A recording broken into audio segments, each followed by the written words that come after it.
It's proving to be a busy period for Dwayne "The Rock" Johnson, sometime WWE professional wrestler and Hollywood film star. Well, another one. Red One, a Christmas-themed action movie Johnson plays Santa Claus bodyguard, was released earlier this month. The Disney animation, Mona 2, for which he voices the tattooed demigod Mao, is about to be released. He is also in the process of filming the new live-action version of Mona and embarking on another Disney movie, Monster Jam. If anyone is surprised by Johnson's repeated donning of the cinematic mouse ears or by his general presence in children's films, they shouldn't be. While he is probably still best known for the Fast Furious film franchise and other flexes of his big screen muscle, he has long been a staple in family movies. With his reputed $50 million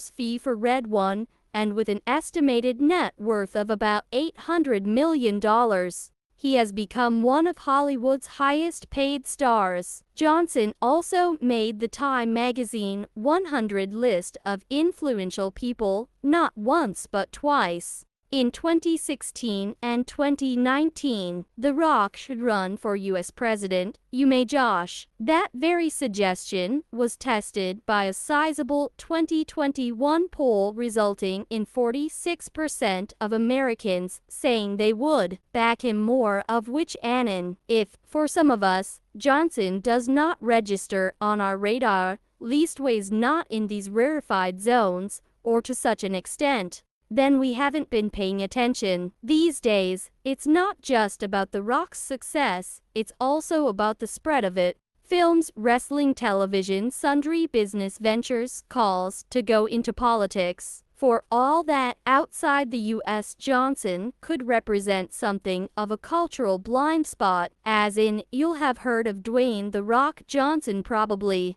but he's not someone you'd necessarily place in Hollywood's top star tier. You're wrong. Doesn't he just do fighting, grunting, acting, and otherwise mainly stands there like a block of crudely honed wood? You may be thinking of Jean-Claude Van Damme. Johnson, 52, has a large dedicated female fanbase with wider reach than you would think. He has talked honestly and regretfully of his troubles with depression and past personal mistakes. A father of 3 daughters, his ex-wife is still his friend and business partner. In 2018, on International Women's Day, holding his 8-year-old daughter Jasmine Jazzy in his arms, he posted a message on then Twitter, "To every woman out there round the world, all ages and races, I proudly stand by your side to honor, protect and respect," saying that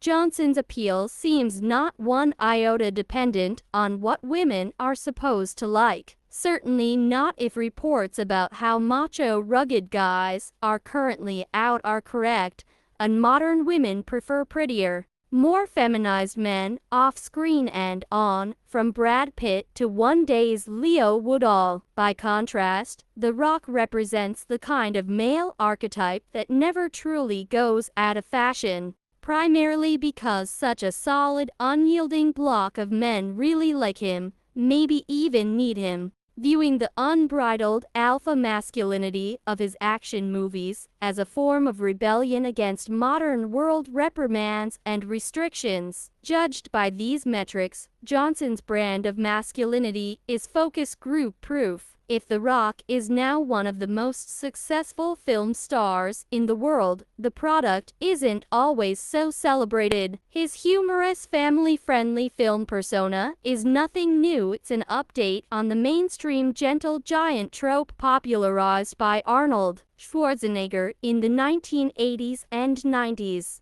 With films such as Twins 1989 and Kindergarten Cop 1991. There's nothing wrong with that, but the standard has to remain reasonably high. Despite costing a reputed $200 million, some Red One reviews have been festively negative. The 1.5-star review from the well-read Roger Ebert site ended with the words, "A state of unconsciousness might be the best way to enjoy it." Johnson's on-set behavior has also been the subject of unflattering reports, including the Fast Furious camp, allegedly involving Vin Diesel, Jason Statham, and Johnson, who now stars with Statham in the Fast Furious Presents Hobbs Shaw spin-off series. The rumors mainly involve the alpha male actors demanding scripts be tweaked so that their characters always won fights,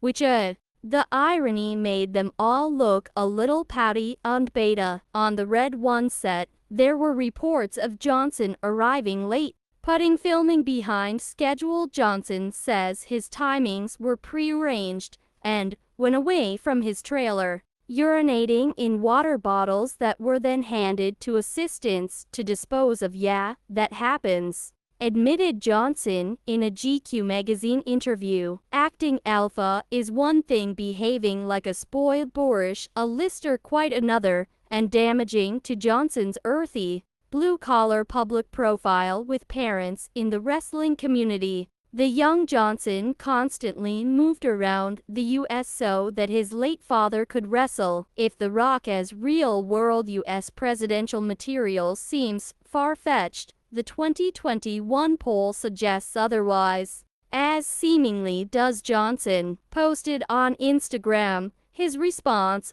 was, "I don't think our founding fathers ever envisioned a 6'4", bald, tattooed, half-black, half-Samoan, tequila-drinking, pickup truck driving, fanny pack-wearing guy joining their club, but if it ever happens, it'd be my honor to serve you, the people." There have been screen-to-politics trajectories before: Ronald Reagan, Schwarzenegger, even Donald Trump. After the poll result, Johnson said he was visited by various political parties, but if he does ever run for office, what are his leanings? Increasingly, Johnson seems to suffer from wandering politics. In 2020, he called himself centrist and declared for Joe Biden and Kamala Harris. Fast forward to 2024. And Donald Trump was claiming on TalkSport that when Johnson saw footage of the assassination attempt,